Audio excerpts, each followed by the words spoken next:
ഈ ബസ്സിന് കാശില്ലാത്ത സ്ത്രീ സ്വകാര്യ സ്കൂളിലേക്ക് കുട്ടികളെ വിടുകയാണ്.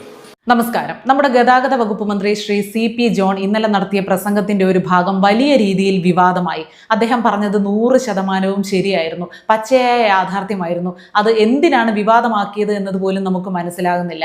പറഞ്ഞത് എന്തായിരുന്നു? സ്ത്രീകൾ പ്രിയദർശിനി ബസ്സുകളിൽ തിരക്ക് കൂട്ടുകയാണ്, അതിൽ തള്ളിക്കയറുകയാണ്, അതിനുവേണ്ടി അല്ലെങ്കിൽ ഒരു ബസ്സിൽ പോകാൻ അവർ കാശ് മുടക്കുന്നില്ല, ചെലവാക്കുന്നില്ല. അതേസമയം അവരുടെ മക്കളെ പഠിപ്പിക്കാനായി വലിയ ഫീസുള്ള പ്രൈവറ്റ് സ്കൂളുകളെയാണ് അവർ ആശ്രയിക്കുന്നത്. സർക്കാർ സൗജന്യമായിട്ട് വിദ്യാഭ്യാസം കൊടുക്കാമെന്ന് പറഞ്ഞാലും സർക്കാർ സീറ്റുകൾ കാലി കിടക്കുമ്പോഴും അല്ലെങ്കിൽ ചില പ്രൈവറ്റ് സ്കൂളുകൾ സൗജന്യമായിട്ടുള്ള വിദ്യാഭ്യാസം ഓഫർ ചെയ്താൽ പോലും അവിടെ പോലും വിടാതെ വലിയ വലിയ ഫീസുള്ള സ്കൂളുകളെ നോക്കി രക്ഷകർത്താക്കൾ അല്ലെങ്കിൽ സ്ത്രീകൾ അങ്ങോട്ടേക്ക് മക്കളെ പറഞ്ഞയക്കുന്നു. അതുപോലെ തന്നെ ഒരു അസുഖം വരുമ്പോൾ അവർ ഗവൺമെന്റ് ആശുപത്രിയുടെ വരാന്തകളിൽ പോയി കിടന്നാലും പ്രൈവറ്റ് ആശുപത്രികളിൽ കൊണ്ട് പണം മുടക്കുന്നില്ല. അദ്ദേഹം ഈ പറഞ്ഞതൊക്കെ നമ്മൾ കണ്ണു തുറന്നൊന്ന് നോക്കിയാൽ പച്ചയായ യാഥാർത്ഥ്യമല്ലേ, നമ്മുടെ കണ്ണിന് മുന്നിൽ നടക്കുന്ന കാര്യങ്ങളല്ലേ. ചില സമയത്ത് നല്ല പണമുള്ളവർ പോലും ദരിദ്രരായിട്ട് അഭിനയിക്കുന്നു എന്ന് അദ്ദേഹം പറഞ്ഞു. അതൊരു സ്വഭാവ സവിശേഷതയുടെ ഭാഗമായിട്ട്, ഒരു മനഃശാസ്ത്രത്തിന്റെ ഭാഗമായിട്ട് അദ്ദേഹം പറഞ്ഞു വന്നതിന്റെ തുടർച്ചയായിട്ട് പറഞ്ഞതാണ്. അവിടെ ഇരിക്കുന്ന ഓഡിയൻസിന് മനസ്സിലാകാൻ വേണ്ടി ട്രേഡ് യൂണിയൻ നേതാക്കളൊക്കെയാണ് അവിടെ ഇരിക്കുന്നത്. അവരുടെ അറിവിലേക്കായി വിശദീകരിക്കുന്നതിന് വേണ്ടി അദ്ദേഹം മനഃപൂർവ്വം എടുത്തിട്ട ഒരു ടോപ്പിക്കാണ്. പറഞ്ഞു വന്നതിന്റെ തുടർച്ചയായിരുന്നു അത്. പറഞ്ഞത് അത്രയും 100% ശരിയായിരുന്നു. നമ്മളൊന്ന് ചിന്തിച്ചു നോക്കൂ, എന്തുകൊണ്ടാണ് സ്ത്രീകൾ ഇങ്ങനെ വിദ്യാഭ്യാസത്തിന് വേണ്ടി, മക്കളുടെ വിദ്യാഭ്യാസത്തിന് വേണ്ടി പണം കൂടുതൽ ചെലവഴിക്കുന്നത്, അതേസമയം സൗജന്യ യാത്രയ്ക്ക് വേണ്ടി തിക്കി പോകുന്നത്? എല്ലാ വീടുകളും നമ്മളുടെ അടുത്തൊന്ന് പരിശോധിച്ചാൽ നമുക്ക് മനസ്സിലാകും. അവിടെ പ്രധാനപ്പെട്ട വരുമാനം ഒരു പുരുഷൻ്റെതാണെങ്കിൽ പോലും, അങ്ങനെയുള്ള വീടുകളിൽ പോലും അവിടുത്തെ ചെലവുകളും ബജറ്റും ഒക്കെ കൺട്രോൾ ചെയ്യുന്നത് പരമാവധി സ്ത്രീകളായിരിക്കും. പരമാവധി വീടുകളിൽ കേരളത്തിൽ അങ്ങനെയാണ്. അവർക്ക് അതിനുള്ള ഒരു പ്രത്യേക സവിശേഷതയുണ്ട്, പണം മിച്ചം പിടിക്കാൻ. പ്രിയദർശിനി സർവീസ് തുടങ്ങിയപ്പോൾ തന്നെ നമ്മുടെ മുഖ്യമന്ത്രി പറഞ്ഞത് അതിൻ്റെ അടിസ്ഥാനം പോലും ഇതായിരുന്നു. കാരണം സ്ത്രീകൾ 10 രൂപ ലാഭിച്ചാൽ, ഒരു കുടുംബത്തിലെ ഒരു സ്ത്രീ 10 രൂപ മിച്ചം പിടിച്ചാൽ അത് ആ കുടുംബത്തിലെ പൊതുകാര്യങ്ങൾക്ക് വേണ്ടി ഉപയോഗിക്കാൻ കഴിയും. അവർ അനാവശ്യമായിട്ട് അത് ചിലവാക്കില്ല. ഒരു പുരുഷന്റെ കയ്യിലേക്ക് അത് കിട്ടിയാൽ അത് ഏതെങ്കിലും ഒരു വിധത്തിൽ ചിലവാക്കി കളയും. ഒന്നുമില്ലെങ്കിൽ വീട്ടിലുള്ള കുട്ടികൾക്ക് 10 മിഠായി എങ്കിലും വാങ്ങിച്ചു കൊണ്ടുപോയി അവർ അതെങ്ങനെങ്കിലും പൈസ കയ്യിൽ വന്ന് അടിച്ചു തീർക്കണം എന്നുള്ള ചിന്തയാണ്. പക്ഷെ സ്ത്രീകൾക്ക് സ്വരുക്കൂട്ടി വെക്കണം എന്നുള്ള ചിന്തയാണ്. സർക്കാർ ആശുപത്രികളുടെ വരാന്തകളിൽ എന്തുകൊണ്ടാണ് ഇപ്പോൾ ആളുകൾ കൂടുന്നത്?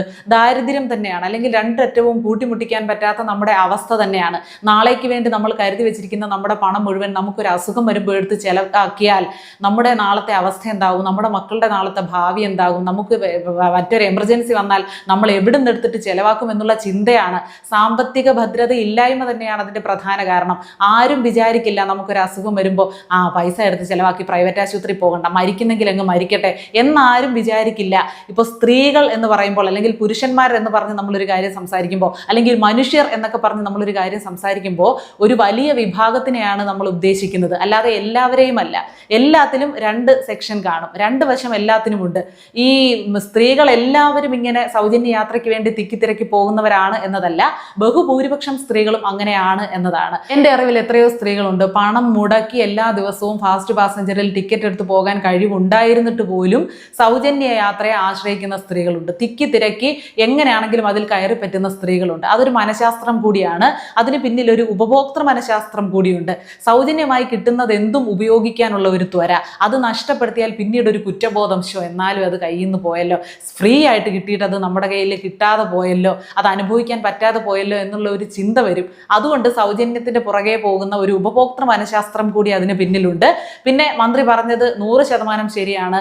സ്ത്രീകൾ ഇങ്ങനെ കുട്ടികളെ വിദ്യാഭ്യാസത്തിന് വേണ്ടി വലിയ വലിയ സ്കൂളുകളിൽ വിടാൻ ആഗ്രഹിക്കുന്നവരാണ്, അല്ലെങ്കിൽ വിടുന്നവരാണ്. അത് സ്ത്രീകൾ മാത്രമല്ല, പുരുഷന്മാരും അങ്ങനെ തന്നെയാണ്. എന്തുകൊണ്ടാണ്? നമ്മുടെ കേരളത്തിലെ രക്ഷകർത്താക്കളുടെ ഒരു മനഃശാസ്ത്രം എടുത്ത് പരിശോധിച്ചാൽ, അവരുടെ ഒരു ചിന്ത എടുത്ത് പരിശോധിച്ചാൽ, ഏറ്റവും വലിയ ഫീസ് വാങ്ങിക്കുന്ന സ്കൂളിലാണ് ഏറ്റവും നല്ല വിദ്യാഭ്യാസം കൊടുക്കുന്നത്. ഗവൺമെന്റ് സ്കൂൾ സൗജന്യമല്ലേ, അതുകൊണ്ട് അവിടെ ഒന്നും നന്നായിരിക്കില്ല എന്നൊരു ചിന്ത. അല്ലെങ്കിൽ ഒരു പ്രൈവറ്റ് സ്കൂൾ സൗജന്യമായിട്ട് വിദ്യാഭ്യാസം തരാമെന്ന് നിങ്ങളോട് പറഞ്ഞാൽ, സൗജന്യമായിട്ട് കിട്ടുന്നതാണെങ്കിൽ അതിനെന്തോ പ്രശ്നം കാണും. കുട്ടികളുടെ ഭാവി വെച്ചൊരു കളിയില്ല. നമ്മൾ വെറുതെ കുട്ടികളെ പഠിപ്പിക്കാൻ വേണ്ടിയല്ല പഠിപ്പിക്കുന്നത്, അവരുടെ ഭാവിക്ക് വേണ്ടി പഠിപ്പിക്കുന്ന ആളുകളാണ്. ഏറ്റവും കഷ്ടപ്പാടിൽ മക്കളെ വളർത്തുന്നവർ പോലും, ദിവസവേതനത്തിന് ദിവസക്കൂലിക്ക് കഷ്ടപ്പെട്ട് പണിയെടുക്കുന്ന ആളുകൾ പോലും, കൂലിപ്പണിക്കാർ പോലും, കർഷകർ പോലും അവരുടെ മക്കളെ ഏറ്റവും ഉന്നത നിലവാരമുള്ള വിദ്യാഭ്യാസം നേടിക്കൊടുത്ത് അവരെ ഉയർന്ന ഒരു രീതിയിൽ എത്തിക്കണമെന്ന് ആഗ്രഹിക്കുന്നവരാണ് കേരളത്തിൽ ബഹുഭൂരിപക്ഷവും. അതുകൊണ്ട് തന്നെയാണ് നമ്മൾ സാക്ഷരതയുടെ കാര്യത്തിലൊക്കെ മുന്നിട്ട് നിൽക്കുന്നത്. വിദ്യാഭ്യാസത്തിന് എത്രത്തോളം പ്രാധാന്യമുണ്ട് എന്ന കാര്യത്തിൽ നമുക്ക് വളരെ കൂടുതൽ തിരിച്ചറിവുണ്ട്. പക്ഷേ അത് ശരിയല്ല. നമ്മളിൽ പലരുമൊക്കെ സർക്കാർ സ്കൂളുകളിൽ കഴിഞ്ഞ കാലങ്ങളിൽ പഠിച്ചവരായിരിക്കും. നമ്മൾ ആരും നശിച്ചു പോയിട്ടില്ല. നമുക്കെല്ലാം ഗുണനിലവാരമുള്ള വിദ്യാഭ്യാസം തന്നെയാണ് കിട്ടിയത്. നമ്മൾ എവിടെയെങ്കിലും എന്തെങ്കിലും കൊടുക്കുന്നുണ്ടെങ്കിൽ നമ്മൾ കൊണ്ടുചെല്ലുന്ന പാത്രത്തിന്റെ വലിപ്പത്തിനനുസരിച്ചല്ലേ അതിൽ കിട്ടുകയുള്ളൂ. ഫ്രീ ആയിട്ട് കൊടുക്കുകയാണ്. നിങ്ങൾ ഏത് പാത്രം കൊണ്ടുവരുന്നോ അതിൽ നിറച്ച് തന്നു വിടാമെന്ന് പറയുമ്പോൾ ഒരു ചെറിയ പാത്രവും കൊണ്ട് ചെന്നാൽ ആ കൊണ്ടുചെല്ലുന്ന നമ്മുടെ തെറ്റല്ലേ? അറിവ് നേടണം എന്ന വിശപ്പുമായിട്ട്, എത്രത്തോളം വലിയ വിശപ്പുമായിട്ടാണ് നമ്മൾ സ്കൂളിൽ ചെല്ലുന്നത് അല്ലെങ്കിൽ അധ്യാപകരെ ആശ്രയിക്കുന്നത് എന്നതിനെ അനുസരിച്ചിരിക്കും നമുക്ക് കിട്ടുന്ന അറിവ്. അത് വലിയ ഫീസ് കൊടുക്കുന്ന സ്കൂളെന്നോ സൗജന്യമായിട്ട് പഠിപ്പിക്കുന്ന ഗവൺമെന്റ് സ്കൂളെന്നോ ഒന്നും വ്യത്യാസമില്ല. ഇപ്പോൾ മന്ത്രി അത് പറഞ്ഞ സ്ഥിതിക്ക് മന്ത്രിമാരുടെ മക്കളുടെ കാര്യം കൂടി സൂചിപ്പിക്കാമായിരുന്നു. ഏത് മന്ത്രിയുടെ മക്കളാണ് ഇവിടെ കേരളത്തിലെങ്കിലും പഠിക്കുന്നത്? സൗജന്യ വിദ്യാഭ്യാസം പോട്ടെ, സർക്കാർ സ്കൂളിൽ പോട്ടെ, കേരളത്തിൽ പഠിക്കുന്ന എത്ര പേരുണ്ട്? പരമാവധി പേരും കേരളത്തിന് പുറത്തും ഇന്ത്യക്ക് പുറത്തുമൊക്കെയാണ് പഠിക്കുന്നത്. കാരണം അവിടെയൊക്കെ പഠിച്ചാലേ എന്തോ വലുത് കിട്ടുകയുള്ളൂ എന്ന ചിന്ത എല്ലാവർക്കും ഉണ്ട്. മക്കളുടെ വിദ്യാഭ്യാസത്തിന്റെ കാര്യം വരുമ്പോൾ ആരും സാമ്പത്തികം നോക്കുന്നില്ല. മന്ത്രി പറഞ്ഞതിനെ പല രീതിയിൽ നമുക്ക് വിശദീകരിക്കാം, പല രീതിയിൽ അതിനെ എടുക്കാം. പക്ഷെ പറഞ്ഞത് 100% യാഥാർത്ഥ്യമാണ് എന്ന കാര്യത്തിൽ യാതൊരു തർക്കവുമില്ല. ഒരു പ്രതിപക്ഷ പാർട്ടിയല്ലേ, നമുക്കൊന്ന് വിമർശിച്ചേക്കാം എന്ന രീതിയിൽ വിമർശിക്കാനാണെങ്കിൽ ഓക്കെ. അതല്ലാതെ ഈ ചാനലുകാരൊക്കെ കൊട്ടിഘോഷിക്കുന്നത് പോലെ വിവാദമൊന്നും അദ്ദേഹം നടത്തിയിട്ടില്ല, വിവാദ പ്രസംഗം അദ്ദേഹം നടത്തിയിട്ടില്ല. ഇന്നലെ റിപ്പോർട്ടർ ചാനലിലെ അരുൺകുമാർ പറയുന്നത് കേട്ടു, സ്ത്രീകളെ മുഴുവൻ അവഹേളിച്ചു. നിങ്ങൾ എല്ലാം മറന്നുപോയോ? നിങ്ങളല്ലേ പറഞ്ഞത് അവർക്ക് അഭിമാനമാണ് പ്രിയദർശിനി യാത്ര, സൗജന്യമായിട്ട് കൊടുത്തത് നിങ്ങളല്ലേ? സ്ത്രീകൾ പിച്ചക്കാരൊന്നുമല്ല, അവരൊന്നും യാചിച്ച് വാങ്ങിച്ചതല്ല. ഇതൊന്നും മന്ത്രി പറഞ്ഞിട്ടില്ല. എന്തുകൊണ്ട് സ്ത്രീകൾ അങ്ങനെ പോകുന്നു? കാരണം അവരുടെ സാമ്പത്തിക ഭദ്രതയില്ലായ്മ അല്ലെങ്കിൽ സാമ്പത്തിക കുറവ് കൊണ്ടാണ്. അവർക്ക് നാളെക്കുറിച്ചുള്ള ആശങ്ക കൂടുതലുള്ളത് കൊണ്ടാണ്. 5 രൂപയെങ്കിൽ 5 രൂപ അത് മിച്ചം പിടിക്കാം എന്ന ഒരു ചിന്ത ഒരു സ്ത്രീയിൽ ഉണ്ടാകുന്നത് സ്വാഭാവികമായിട്ടുള്ള ഒരു കാര്യമാണെന്ന് കേരളത്തിൽ. ഇന്ന് വർദ്ധിച്ചു വരുന്ന ചെലവിനെ നേരിടാൻ മിച്ചം പിടിക്കാവുന്നത് പിടിക്കുക, അത് മിച്ചം പിടിക്കാൻ പറ്റുമെങ്കിൽ മിച്ചം പിടിക്കുക എന്ന ഒരു ചിന്തയാണ് സ്ത്രീകളെ മുന്നോട്ട് നയിക്കുന്നതും ഇങ്ങനെയുള്ള പ്രവർത്തികളിൽ ഏർപ്പെടാൻ പ്രേരിപ്പിക്കുന്നതും. അത് മന്ത്രി പറഞ്ഞു തീർത്തില്ല എന്ന് മാത്രമേ ഉള്ളൂ. പറഞ്ഞതിൻ്റെ ഒരു ഭാഗം, പറഞ്ഞു വന്നതിൻ്റെ ഒരു തുടർച്ച മാത്രം എടുത്തു വെച്ച് അദ്ദേഹത്തെ ഇങ്ങനെ വിമർശിക്കുന്നത് ശരിയല്ല എന്നതാണ് എൻ്റെ അഭിപ്രായം. ഒരുവിധപ്പെട്ട പുരുഷന്മാരും ഇങ്ങനെ തന്നെയാണ്. പരമാവധി ഇപ്പോൾ ഒരു സൗജന്യ യാത്ര ഉണ്ടെങ്കിൽ, പുരുഷന്മാർക്ക് സൗജന്യ യാത്ര ഉണ്ടെങ്കിൽ അവരും ബസ്സിൽ തള്ളിക്കയറും. അത്രയും പൈസ ലാഭിക്കാമല്ലോ, അത് മറ്റൊരു കാര്യത്തിന് വേണ്ടി ഉപയോഗിക്കാമല്ലോ എന്ന് പുരുഷന്മാരും ചിന്തിക്കും. പക്ഷെ എല്ലാ പുരുഷന്മാരും അത് വീട്ടിലെ പൊതുകാര്യത്തിന് വേണ്ടി ഉപയോഗിക്കാം എന്ന് ചിന്തിക്കില്ല. കുറച്ചു പേരെങ്കിലും വിചാരിക്കും നമ്മുടെ വട്ടച്ചെലവിന് വേണ്ടി അത് എടുക്കാമല്ലോ എന്ന് വിചാരിക്കുന്ന ആളുകളാണ്. പക്ഷെ സ്ത്രീകൾ അങ്ങനെ വട്ടച്ചെലവ് എന്നതിന് വേണ്ടി മാറ്റിവെക്കില്ല. അവർ പരമാവധി അവരുടെ വീട്ടിലെ ഒരു പൊതുകാര്യത്തിന് വേണ്ടി അത് ഉപയോഗിക്കും. അതുമാത്രമാണ് മന്ത്രി ഉദ്ദേശിച്ചത്. പിന്നെ അദ്ദേഹം മറ്റൊരു കാര്യം കൂടെ സൂചിപ്പിച്ചു, അതും യാഥാർത്ഥ്യമാണ്. ഒരു രോഗം വന്നാൽ സർക്കാർ ആശുപത്രിയുടെ വരാന്തകളിൽ നമ്മൾ ചെന്ന് കിടക്കുന്നു, എന്നാലും ഒരു പ്രൈവറ്റ് ആശുപത്രിയിൽ പോകുന്നില്ല. പ്രൈവറ്റ് ആശുപത്രിയിൽ പോകുന്നത് കൊണ്ടുള്ള മെച്ചം എന്താണ്? കൂടുതൽ ഡോക്ടർമാരുടെ സേവനം കാണും, കുറച്ചുകൂടി കൂടുതൽ നമുക്ക് എളുപ്പമാണ് കാര്യങ്ങൾ, സേവനമൊക്കെ പെട്ടെന്ന് ലഭ്യമാകും. ഇവിടെ നമ്മൾ കാത്തിരിക്കുന്ന സമയത്ത് ചിലപ്പോൾ പ്രൈവറ്റ് ആശുപത്രിയിൽ കൊണ്ടുപോയാൽ ആ രോഗിയുടെ ജീവൻ രക്ഷിക്കുന്ന അവസ്ഥ ഉണ്ടായേക്കാം.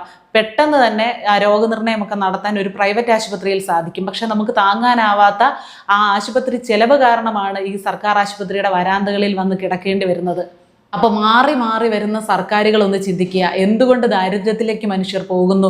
ദരിദ്രവാസികളാകുന്നത് എന്തുകൊണ്ടാണ് നമ്മുടെ മനുഷ്യർ? അവരെന്തുകൊണ്ടാണ് ജീവിതത്തിന്റെ അടുത്ത സ്റ്റെപ്പിനെ കുറിച്ച് ചിന്തിക്കാത്തത്? എവിടെയെങ്കിലും സൗജന്യം കൊടുക്കുമ്പോൾ എന്തുകൊണ്ടാണ് ആളുകൾ ഇങ്ങനെ തള്ളിക്കയറേണ്ടി വരുന്നത്?